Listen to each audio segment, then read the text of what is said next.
Welcome to the first episode of the TA Table, the official podcast of the TATP. The TATP is the Teaching Assistant Training Program at the University of Toronto, aimed at fostering inclusive and innovative teaching practices across the university for TAs and course instructors. On this podcast, we talk about the craft of teaching with members of the TATP team. First, let's start with introductions.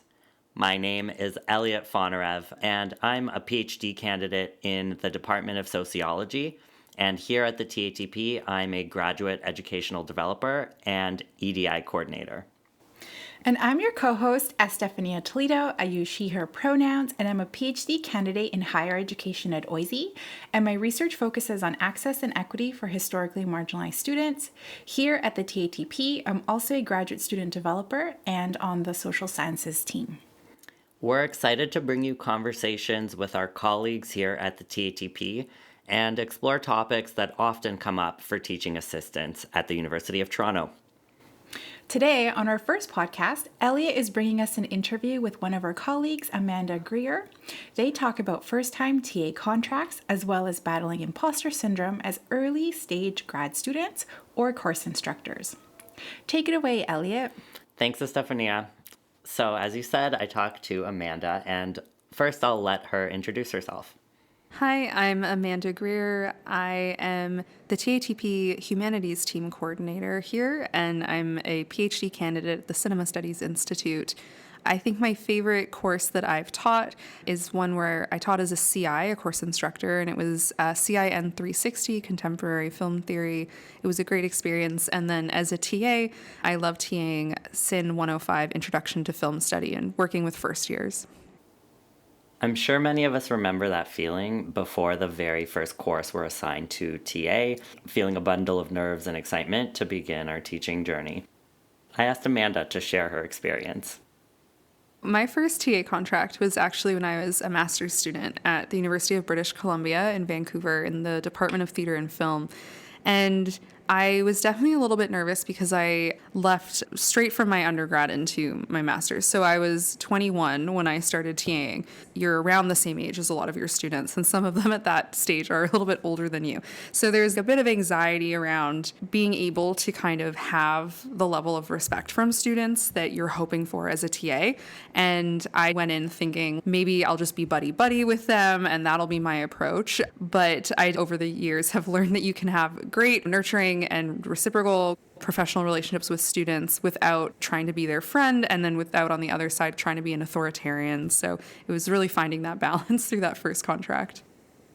I can definitely relate to that sense of uncertainty, and for most TAs, this is the first time we're faced with thinking about what our teaching approach will be. Yeah, and Amanda told me she initially leaned on her own experience as an undergrad to inform her teaching approach. So when I came back to U of T, I had done my undergrad here, so I had privileged knowledge of just how U of T works, how my department worked, because I had done a degree there before. But it was this interesting inversion where now I was in the role of educator, whereas the last time I'd been there, I had been an undergraduate student. So I kind of used my experience as an undergraduate to inform how I could teach, because I had some idea of how it feels to be an undergraduate student, what they might have needed. But Amanda also found that being in the role of the educator can come with some surprises. I remember the most unexpected thing was confronting the huge range of skill levels and background knowledge that students bring into what was an intro course. I was TAing a first year course. And so some folks were taking it as an elective and were from other departments, and so were maybe third or fourth years taking it as an elective. Others were new to university. And I think when you're a graduate student, it generally means you've been successful institutionally up until that point, and you know how to write an essay or you know how to sit tests, and it's a skill that you kind of have. And I think it's really useful to then go when you're grading and when you're talking with students to kind of see the different levels of knowledge and skills that they bring into the university with them for various reasons, right? Some might have gone to very privileged private high schools where they were given a lot of individualized attention. Others might have come from more rural schools where they might not have been given as many resources. So I think that was really eye-opening and good to kind of develop into my teaching philosophy and my teaching practice, this acceptance of all background experiences and trying to just get all of the students onto a similar foundation of knowledge that they can all work from. I totally agree. Students have diverse backgrounds. And each student has their own unique needs and motivations for being at the university. Amanda shared how she navigated that as a first-time TA. Yeah, I definitely learned a lot. It's important, I think, in teaching to recognize that students are juggling so much in their lives. And I remember one day we were reading The Culture Industry by Adorno and Horkheimer, which is a really difficult piece for those in the cultural humanities who will know it. And the students just had not read it. I think I had one student in the tutorial read it, and it was, deep in the course. It was like February of a year-long September to April course. And I maybe responded in a sort of exasperated, like, how am I supposed to teach if you all haven't read it? And it was frustrating because obviously the student TA contract is that the students will do their best to do their work to come into class. But I kind of had to slow down after that and go, okay, this time of year students tend to put some readings to the side, and so how might I respond to that? And I started developing a system where I'd bring some key quotations into the class so we can at least read through some passages together, get on the same page, and build from there. It kind of taught me to be flexible as an instructor. Such a relatable experience. There's definitely this reality in teaching, and I found that as a new TA, being flexible as well as adjusting my approach was so important. Absolutely. Did Amanda have any other advice for first-time TAs battling nerves? One thing she emphasized was that growing aware of our responsibilities and our position in the classroom can help us feel more confident in our role as educators. Bell Hooks says something really interesting in Teaching to Transgress, where she says, to actually become better teachers, we need to acknowledge that in the university institution, as it is presently constructed, we do have power over our students.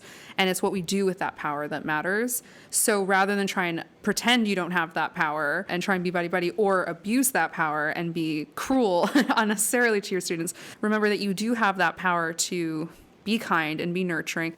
You also have the power to set your own boundaries and say, certain forms of behavior in the classroom are unacceptable, or it is the class's collective responsibility to try and do the work to come to class so that your teaching can really flourish. It's okay to make those assertions. It doesn't mean you're too tough on them in one way or too lax in another. It's just kind of knowing where that balance lies and remembering, again, that you're not an imposter in the space, but you deserve to be there, and that developing your teaching practice will take time and further experience. I love that she brings up bell hooks and how it informs her teaching. And Amanda actually ran a TATP workshop this year on the pedagogy of bell hooks. I've learned so much from bell hooks too, and make reference to her work in my own teaching philosophy statement. For those listening who are unfamiliar with bell hooks and her pedagogy, we'll add a link to her work in the show notes. And a lot of our programming at the TATP addresses how to navigate power dynamics as educators using different strategies and practices that we can integrate in our evolving teaching craft, regardless of our experience.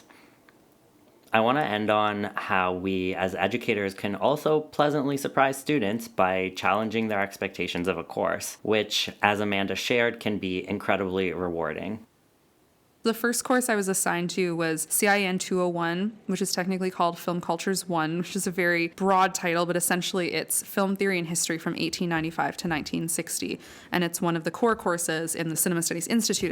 So at this point, they've probably only taken the intro level course. And this particular course is a year-long course where the first half is completely silent cinema. And a lot of students come in and they think it's going to be really boring and very slow. And you get to see over the course of the semester how excited they get by silent film and how much more they want to watch, because the course characterizes silent film as a way into seeing historical events in the late 19th and early 20th centuries, but also to think about art practice and formal experimentation. A lot of students come in and they go, a black and white film even will be boring and less exciting to me than something in color. But just kind of watching them get excited about older film and about archival work is really meaningful and kind of profound to watch that happen. That was so beautiful, and I think that's such a great way to end our first episode. We want to thank Amanda for her time with us, and we hope everyone listening found this episode useful and interesting. And if you have any feedback or topics you want to hear about, we'd love to hear it. You can reach us and learn more about our programming on our website at tatp.utoronto.ca. We hope you will tune in to our next episode of the TA Table. Until next time.